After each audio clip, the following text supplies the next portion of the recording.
नमस्कार। Case law की अपनी लेक्चर सीरीज में मैं डॉक्टर अमिताभ सिंह आपका एक बार फिर से हार्दिक स्वागत करता हूं। आज एक दो नहीं बल्कि 4 मुकदमों को जो एक ही टॉपिक पे रिलेटेड हैं और वो टॉपिक हमारे समाज का सबसे ज्यादा संवेदनशील मुद्दा है। जी, बात कर रहा हूं ऑब्ससेनिटी की, अश्लीलता की। कि आखिर अश्लीलता होती क्या है? कोई भी प्रिंटेड मटेरियल, कोई भी सॉन्ग, कोई भी वीडियो, और अभी हाल में ही राज कुंद्रा साहब भी इसके लपेटे में आ गए हैं। तो आखिर ऑब्ससीनिटी की डिफिनीशन क्या है? कब किसी भी मटेरियल को हम ऑब्सीन मानेंगे और कब उस मटेरियल को ऑब्सीन नहीं माना जाएगा? इस सारे कॉन्सेप्ट को, इस सारी विवेचना को अगर देखें तो ये सारी की सारी जो विवेचना है ये 4 मुकदमों के ऊपर बेस होकर चलती है। क्योंकि जो भारत का दंड मतलब इंडियन पेनल कोड जिसे आप कहते हैं, इसमें ऑब्ससीनिटी की कोई डिफिनीशन नहीं दी गई।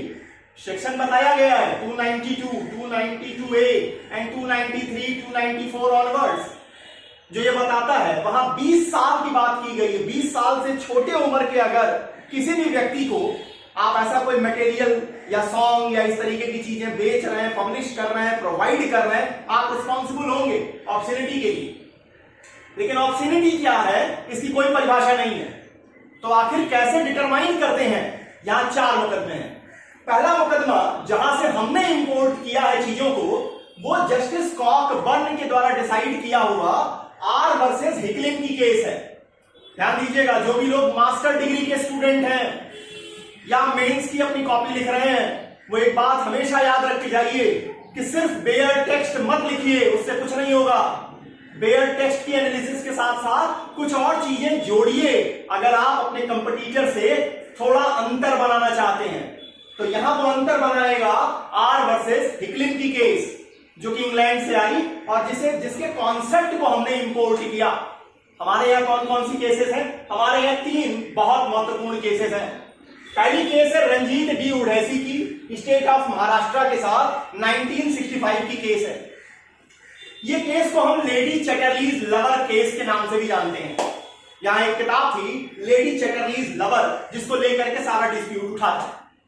इस केस को आप इसलिए भी इंपॉर्टेंट समझिए कि इसने section number 292 Indian penal code को चैलेंज किया था कि वो आर्टिकल 19 क्लॉज 1A, जिसका मतलब freedom of right, freedom of speech and expression का जो अधिकार है, उसको, उसके ग्राउंड को वायलेट करता है, मतलब अनकॉन्स्टिट्यूशनल चैलेंज किया गया है। दूसरा मुकदमा आता है बंगाली लिटरेचर के जाने माने नॉवेलिस्ट समरेश बोस का। समरेश बोस साहब बंगाली साहित्य के जाने माने लेखक हैं। इन्होंने एक नॉवेल लिखी, नॉवेल का नाम था प्रजापति। प्रजापति के ऊपर भी ऑब्ससीनिटी के चार्जेस लगे और मामला सुप्रीम कोर्ट में गया 1986 में। और चौथा मुकदमा आपके सामने लेके आ रहा हूं ओमपाल सिंह हून का, और इस मुकदमे का नाम है Bobby art international versus Ompal Singh हून। यह मुकदमा 1996 का है।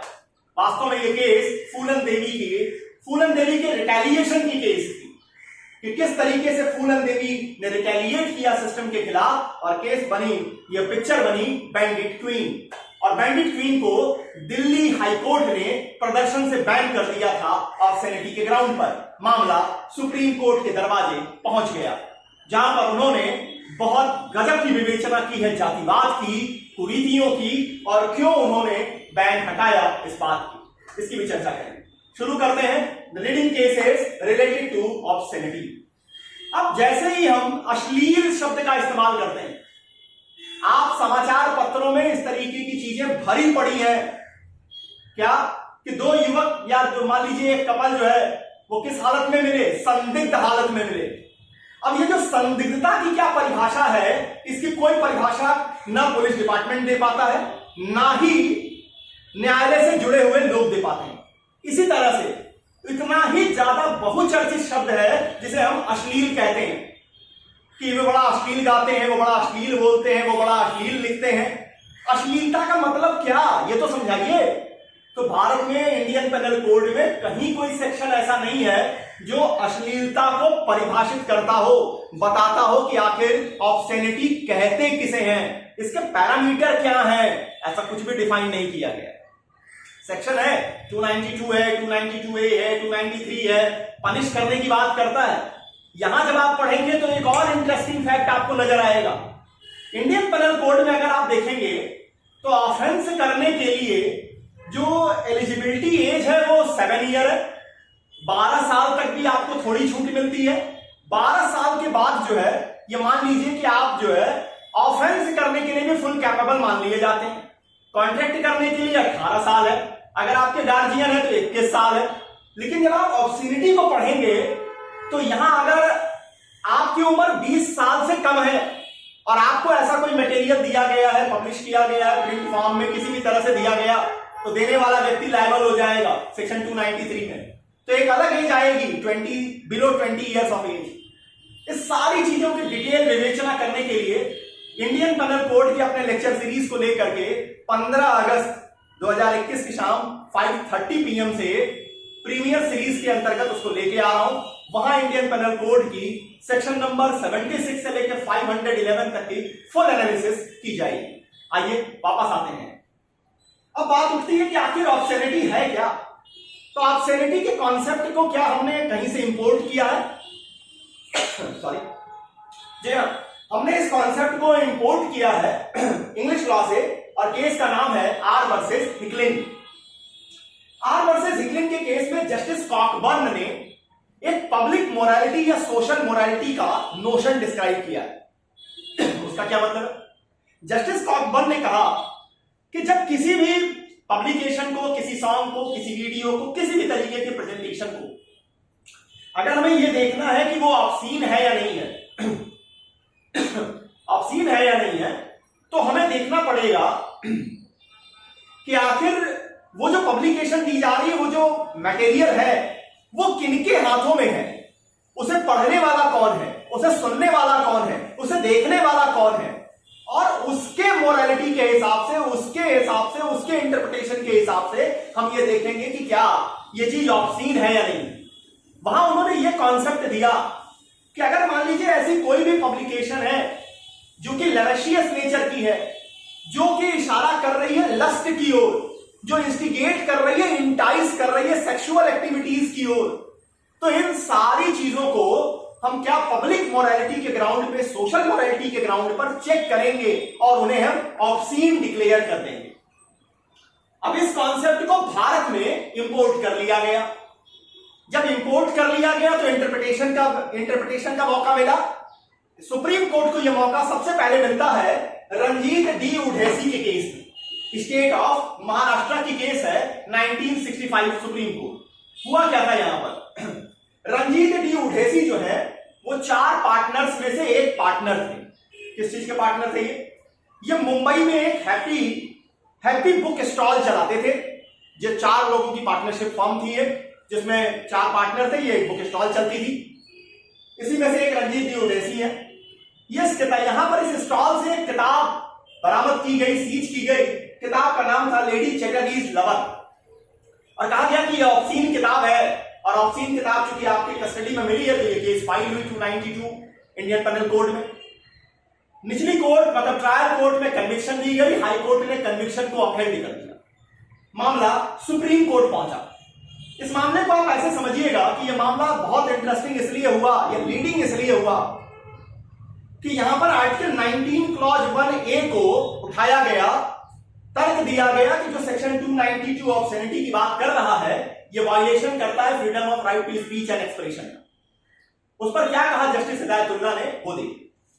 सुप्रीम कोर्ट में जस्टिस हिदायतुल्लाह ने कहा कि ये जो किताब है लेडी चैटर्जीज लवर, अगर सचमुच में ये कोई मैसेज डिलीवर कर रही होती, अगर ये कोई मैसेज प्रोवाइड कर रही होती पढ़ने के बाद, तो मैं ये मान लेता कि इसमें जो प्लॉटिंग की गई है, जो पात्र बताए गए हैं, जो स्लैंग लैंग्वेज का इस्तेमाल किया गया है, जो थोड़े सेक्सुअल कंटेंट का इस्तेमाल किया गया है, मैं उनको ऑब्ससेनिटी के दायरे से बाहर ले जाने का प्रयास करता। लेकिन ये किताब कहीं से भी कोई मैसेज की बात नहीं कर रही है।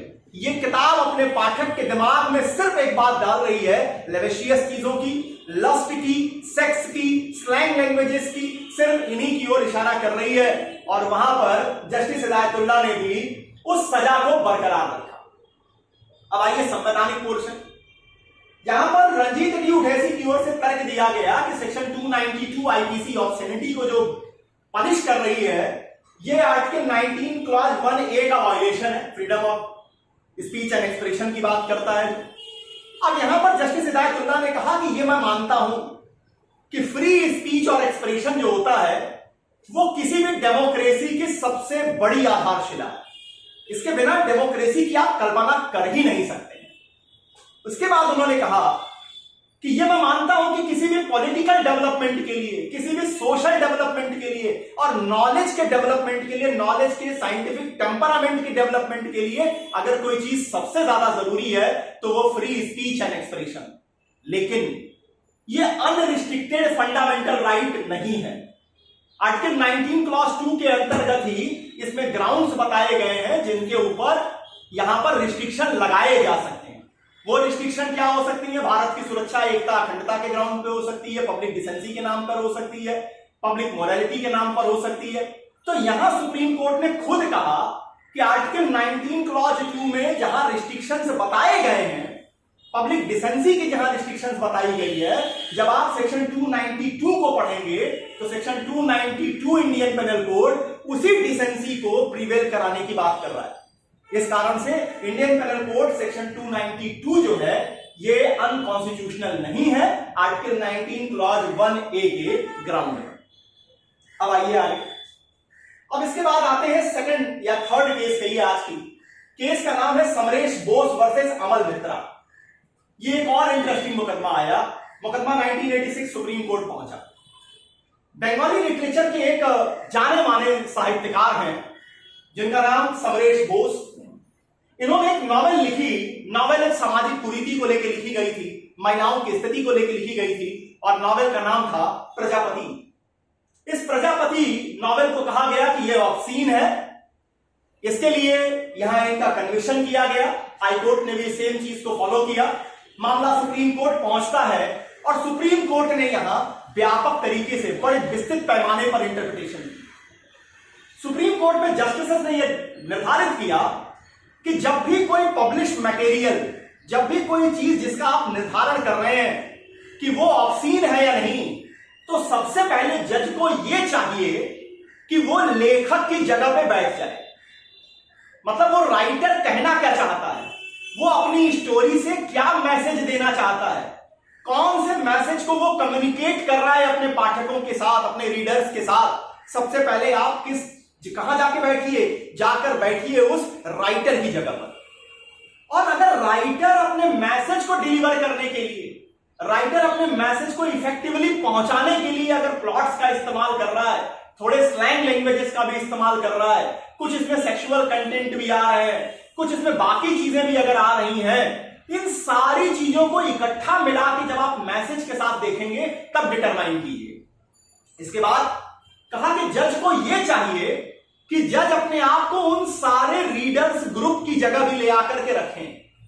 मतलब कौन कौन से आय वर्ग के लोगों के हाथ में ऐसी किताब, ऐसी वीडियो, ऐसी लिटरेचर, ऐसे कह लीजिए किस तरीके का म्यूजिक जाने वाला है, जाएगा, वो उसको किस नजर से देख रहे हैं, वो उनके ऊपर क्या चीजें निकल के आएंगी, किस चीज के इंटाइसमेंट है वहां पर, वो उसको कैसे इवेल्युएट कर रहे हैं। इन चीजों को देखने के बाद ही आप डिटरमाइन कीजिए कि कोई भी पब्लिश मटेरियल ऑब्सीन है या नहीं है।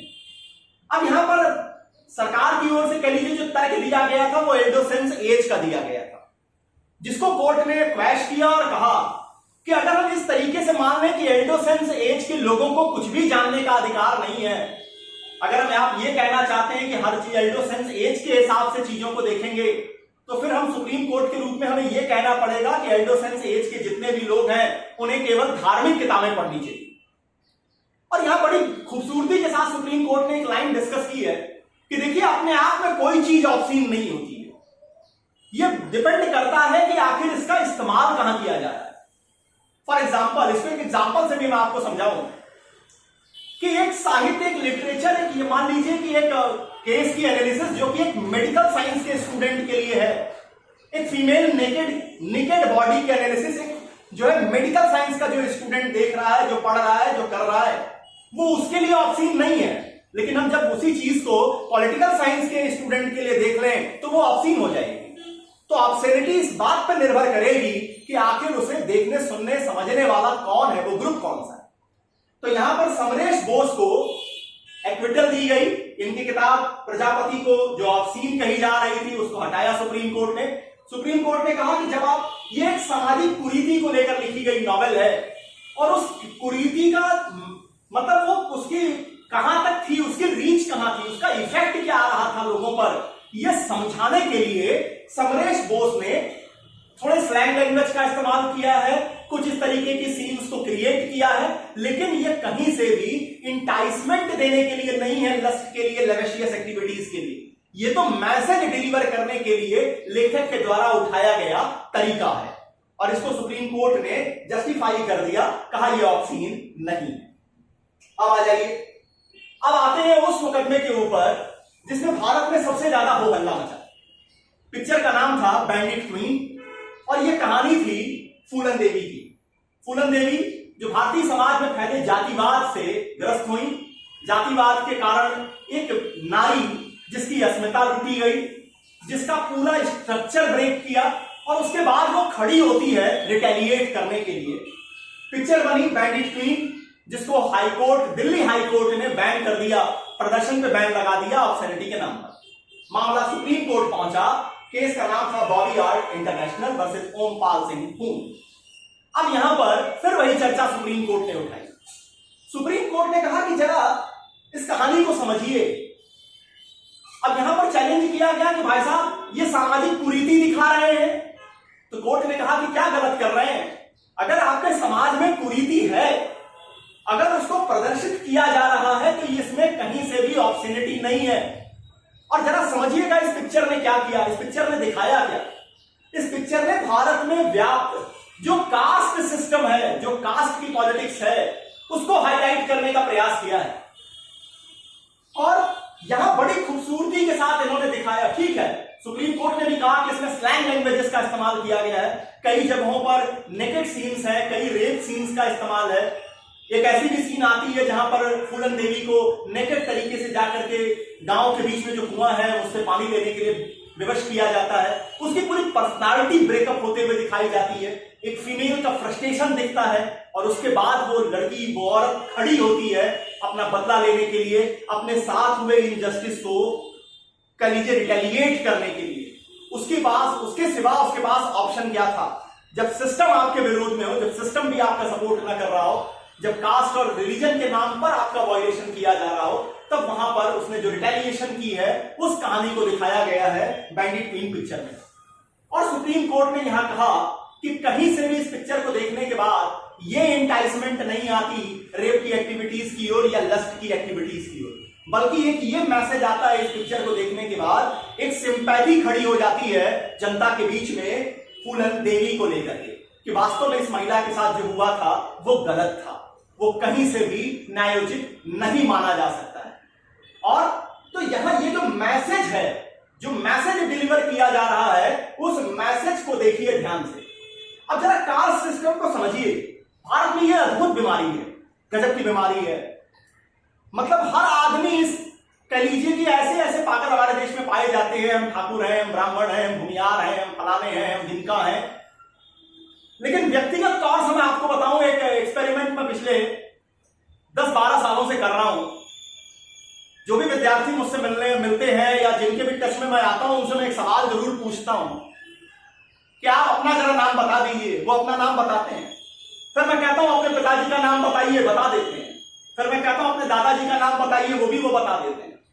लेकिन जब मैं उसके ऊपर चढ़ता हूं कि अपने दादाजी के पिताजी, अपने दादाजी के दादाजी और दादाजी के परदादाजी का नाम बताइए, 7 पीढ़ी में आपके ऊपर कौन लोग हैं, जरा इनका नाम बता दीजिए, तो 95% लोगों का रिस्पॉन्स ये होता है कि हमें जानी ना, मैं नहीं जानता हूं कि वो कौन है।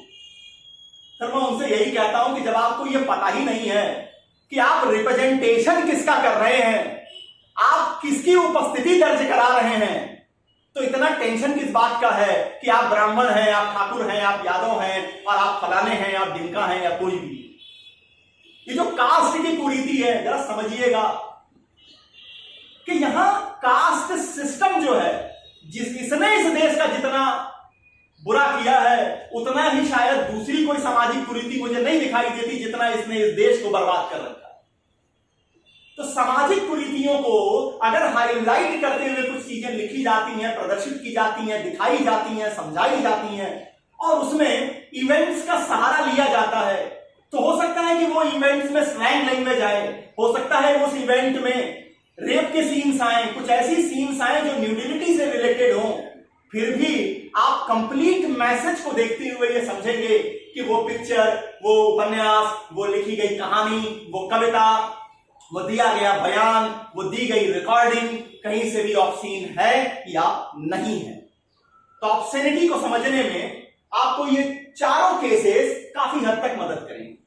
अभी ऑब्सेनिटी के नए नवेले शिकार के रूप में अगर कहिए, या कह लीजिए कि पोर्न के साथ क्या अंतर है, पोर्नोग्राफी से क्या, पोर्नोग्राफी का क्या अंतर है, इरोटिक क्या मतलब है, और इसमें क्या डिफरेंसेस हैं, इसमें राज कुंद्रा आए हैं, अभी उस केस में चीजें चल रही हैं, इसमें जजमेंट आने दीजिए, इस केस को भी आपके सामने जरूर लेकर आऊंगा। केस लॉ की अपनी लेक्चर सीरीज में अगला केस मैं फ्राइडे को 30 तारीख को आपके सामने लेके आऊंगा, क्योंकि 4 दिनों के लिए शहर से बाहर हूं एग्जाम्स के पर्पज से। इस कारण से नेक्स्ट जो लेक्चर होगा, और अगला लेक्चर एक इंपॉर्टेंट हस्ती को लेकर के है, संजय दत्त का मुकदमा। कि आखिर संजय दत्त की केस क्या थी 2009-2013 की, किस तरीके से वो केस आगे बढ़ी, क्या हुआ उसमें, और इसी केस में एक और केस को रिफर किया था संजय दत्त ने, नवजोत सिंह सिद्धू का मुकदमा। तो इन केसेस को लेकर फ्राइडे 30 तारीख को सुबह 7:30 पर आपके सामने उपस्थित होऊंगा। तब तक के लिए बहुत बहुत धन्यवाद। नमस्कार।